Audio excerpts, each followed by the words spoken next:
Hello everyone, welcome back to our summer reading program. I'm Miss Caitlin at the Governor Square Library. Now, this summer we have talked about all kinds of animals. Do you know what kind of animal lives with people at their house and keeps those people company?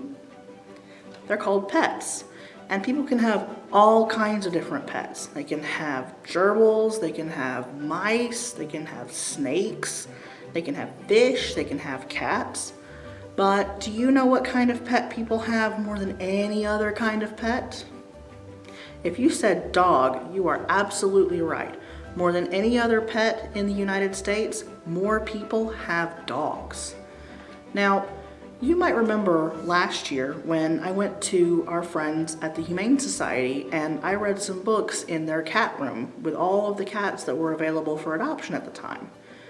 Well, today I'm going to read to you a story about dogs, and then we're going to go back to the Humane Society and talk with our friend Mary Hughes about the work that she does with the Humane Society, about what the Humane Society does in our community, and then we're going to meet some of the dogs that are there for adoption. So, before we go to the Humane Society, we are going to read Dogs by Emily Gravett.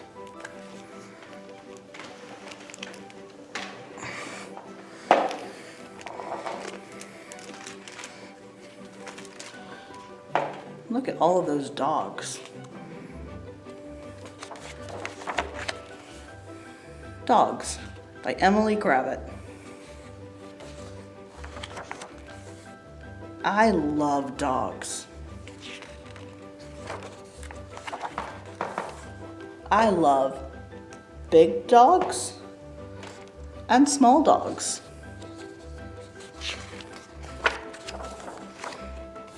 I love tough dogs and soft dogs. I love dogs that bark and dogs that don't. I love dogs that play and dogs that won't. I love hairy dogs and bald dogs. I actually have a bald dog at home.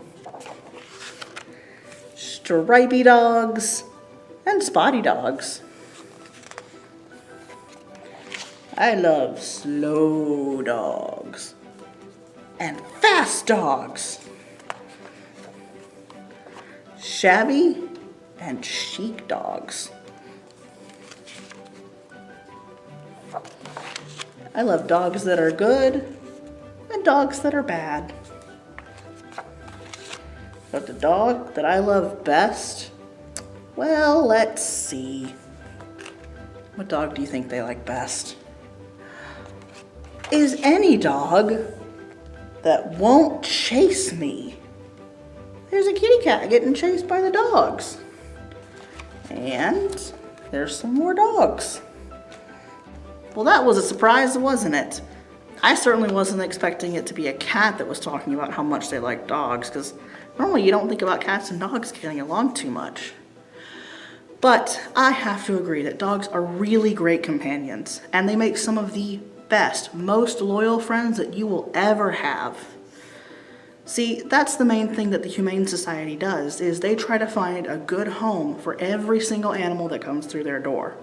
And as you might expect, they get a lot of dogs that come through. We're going to head over there right now and talk to Mary Hughes and get a better idea of everything that goes on at the Humane Society. So, I'll see you over there. Like I said, we're here at the Montgomery Humane Society with Mary Hughes. Mary, thank you so much for having us again.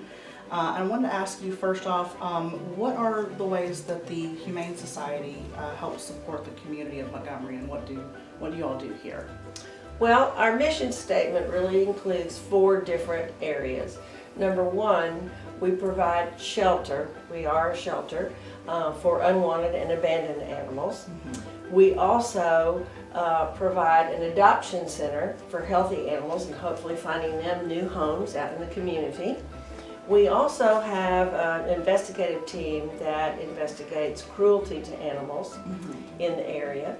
And then also we do education, which is what I do. But we want to educate the public in how to be a responsible pet owner, how to prevent bites and all kinds of different things. I usually talk to children about that, but we also talk to adults about those things too. Right, because everyone can probably use some help with learning how to deal with animals. That's right. You mentioned some of the workers here, they help to rehome the animals, and there are officers that go out and investigate. Are they all paid workers, or are they volunteers, or are they kind of a mix of both? Well, we definitely have our employees, and the officers are employees. They're trained to be able to do that kind of investigating. But we have a lot of volunteers, and we count on our volunteers a lot because we can't have as many employees as we would want since we are a nonprofit. And a lot of our people here don't get paid tons of money, but they all love animals, and that's why they work here.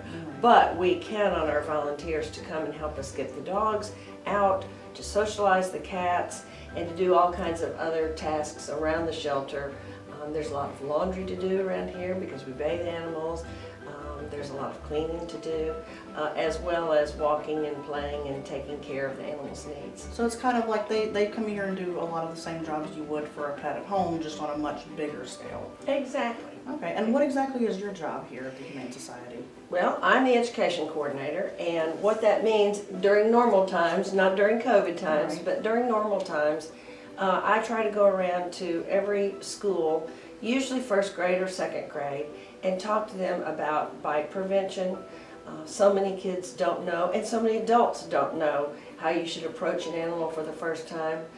Sometimes they're afraid of animals because they've had a bad experience and didn't know exactly how to approach them.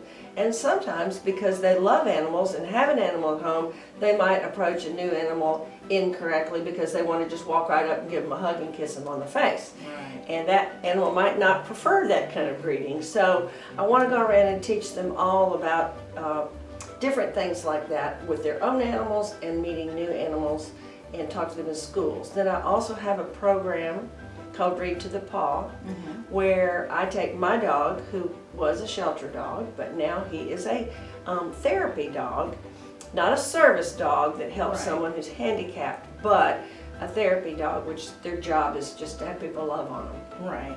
And I take him into schools, and particularly struggling readers, but really any reader that can use it, a teacher can use it as a reward for their classroom as well. But they will come over individually and sit with Larry and me and read a book to him, and they're away from their peers. If they mispronounce a word, it doesn't matter. Larry doesn't mind. Right. And they slowly but surely gain confidence and become better readers. That's wonderful. You mentioned that one of your main goals is to find a home for all the animals that come through. And last time we were here, we met your cats. So do you guys have a lot of dogs as well? And what are some other kind of animals that you have that come through? We do. Right now we're having a lot of cats, and so we really make a plea to the public during this time of year, which we call cat season, because we have so many cats. Dogs, we have finally started to see a decrease in the stray population because every animal that leaves the Humane Society has been spayed or neutered, Right. and which helps decrease the unwanted population. But we do have all kinds of dogs. We get purebred dogs, we get all sizes, all shapes, all colors, and we just do the best we can. But that is our mission. We say that we will take in any animal and do the very best we can for them, whether it's adoption or on an unusual case or two, as I think I told you the story last time about the monkey. Now, what was the monkey story again? Well, there was a gentleman who purchased a monkey, and he quickly found out that he really didn't want a monkey after it tore his house up. And they tried to take it to the zoo, but he didn't have the correct paperwork, so he brought the monkey to us. And we don't house monkeys here, but we did temporarily and figured out what to feed the monkey, and there was only one person here that the monkey liked, so that made things a little tough.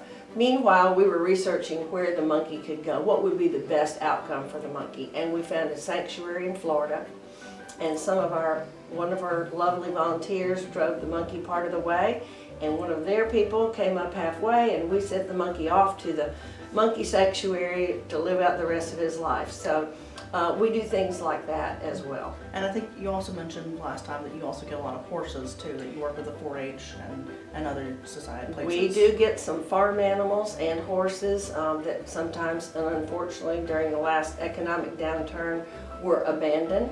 And so we work with 4-H groups who will come and take, say, a pig or a chicken or a goat, that sort of animal. And we, of course, can't house, we don't have the ability to house a horse here, but we have friends out in Pike Road who will foster the horses and then attempt to get them a new home. So we will work with any animal and figure out the best solution that we can come up with. Right. But mostly we only house cats and dogs and sometimes ferrets and occasionally a bird. We usually send them to Auburn, but And I think I've seen bunny rabbits a few times. oh, here we get too. rabbits. Oh yes, we do, especially in the spring. So we've talked about the unusual pets. Now, obviously, for your more typical pets like cats and dogs, the goal is to get them into a permanent home, like we've talked about. And in some cases, I know there might be a need to foster a pet. So, kind of, what is the difference between fostering and adoption, and then what is the process like for fostering or adopting a pet?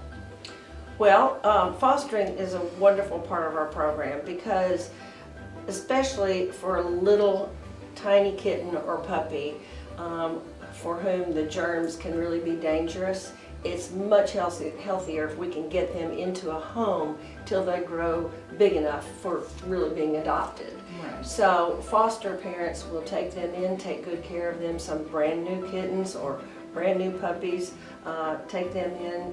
Sometimes they have to bottle feed them, in the middle of the night, but sometimes they're old enough to do that, but they're just not in good enough shape to be put up for adoption yet. They're not big enough and that sort of thing. So fostering is very important. Right now we have a lot of kittens out in the fostering program, but some people foster with an intent to adopt. Right. So it's kind of like a test run. They can foster and hopefully they want to adopt, but they want to see how that dog sometimes gets along with if they have other pets in the home and that sort of thing. So that can be done too. Right. I remember when I adopted my cat from here, I got to take her home for a couple of weeks just to make sure she would kind of, so it was kind of a short-term foster situation. So if someone does decide they want to adopt, what is the process here? I know that things have changed a little bit since COVID happened, so what is that process like right now? Okay. Well, we still are requiring people make an appointment rather than people just, drifting into the shelter. You just make an appointment. It's not difficult.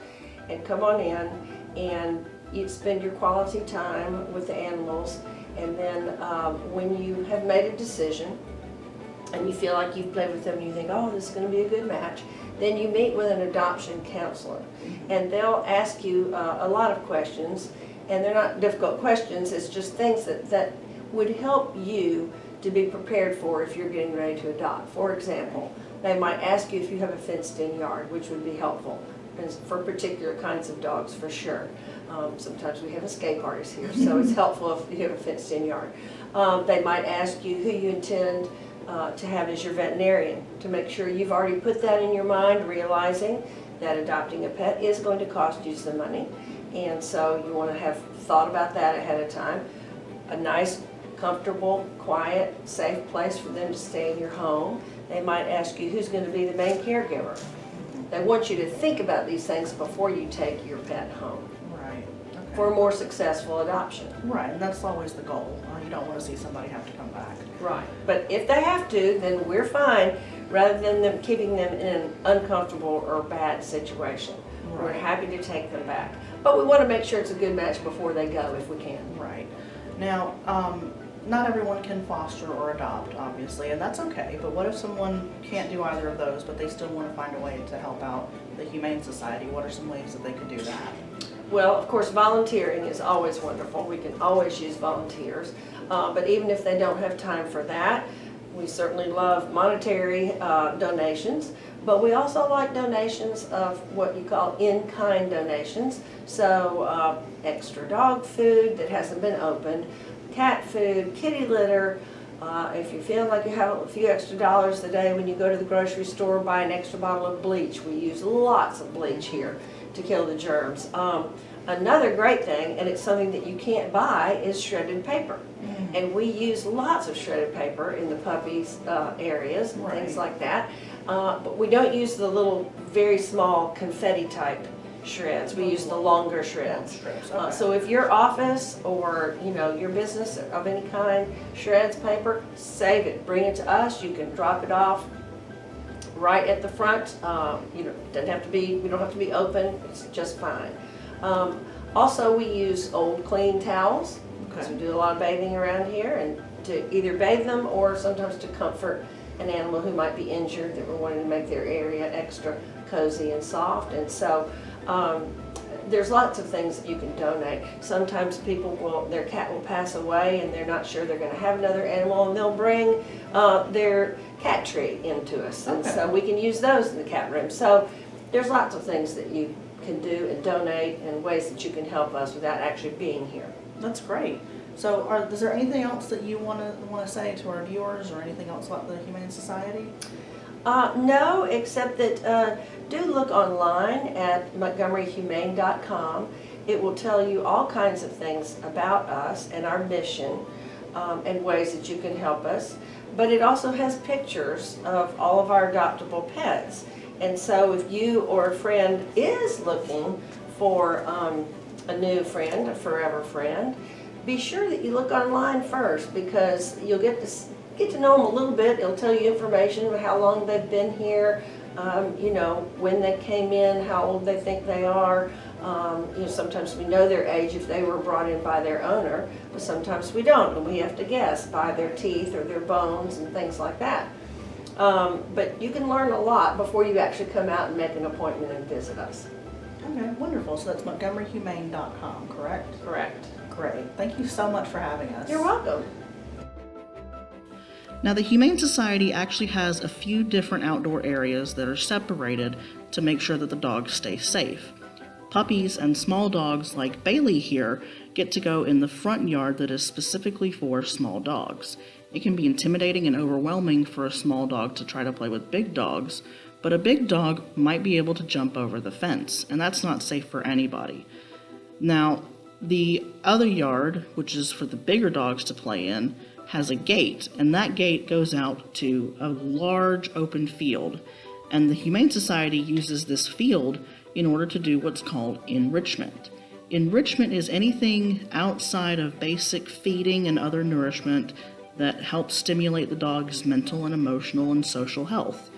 One of the things that the Humane Society does when a new dog comes into their care is they take the dog out with a few other dogs at a time, and they try to see, does this dog get along well with these specific dogs? Do they get along with other dogs at all?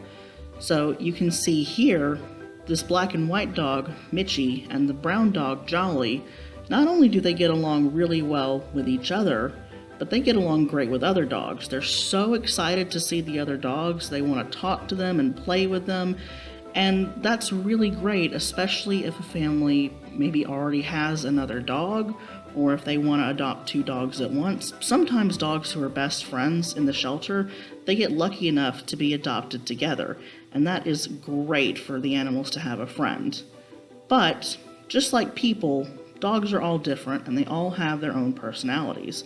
Some dogs get along great with other dogs, and some dogs just prefer to be on their own. Like Robert here. Robert isn't much good with other dogs. He's kind of shy and not as friendly, but he loves people, especially people that he knows well, like the volunteer here. Now, and that's okay. You don't always have to have a dog that has a friend. It's okay for a dog to just bond with you. It all depends on what you want.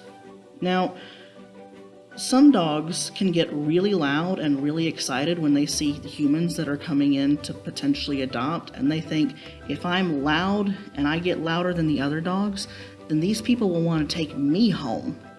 But that can also have the opposite effect. It can make the dog seem scary to someone. Maybe they have a small child, or they've been around dogs that bark too much before. But again, every dog is different, just like every person is different.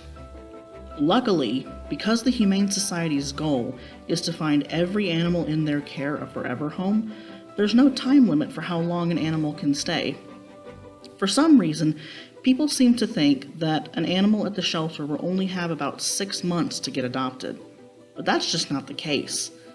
As long as the animals are healthy, they can stay at the Humane Society for as long as it takes for them to find a home. Even with this policy, lots of people are eager to adopt their new best friend, so most dogs only stay about 2 months. Of course, puppies tend to go pretty quickly since they're so cute. But even grown-up dogs can get adopted by a family who doesn't want to have to go through potty training or anything like that. In fact, the day that I visited the Humane Society, one of the volunteers told me that Simmons, a dog who had been with them for 4 months and at the time was their longest resident, had actually just gotten adopted that morning. So even when a dog is there for a long time, they can still get adopted, and even still, they don't always stay for that long. So if you or someone that you know is looking to add a pet to the family, I highly recommend that you make the Montgomery Humane Society your first stop. Their staff loves all of the animals that come through their door, and they do everything they can to make sure each one of them is as healthy as they can be, so that when they find a family that wants to adopt them, there aren't any problems at all. They make sure all of their animals are spayed and neutered, they make sure that they are up to date on any shots, and they even take care of things like heartworm.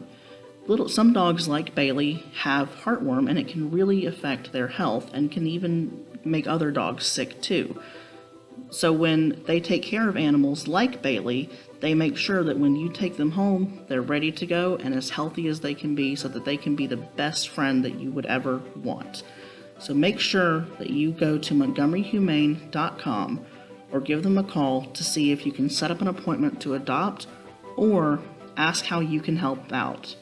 I hope you guys have enjoyed this, and I'll see you next time. Goodbye!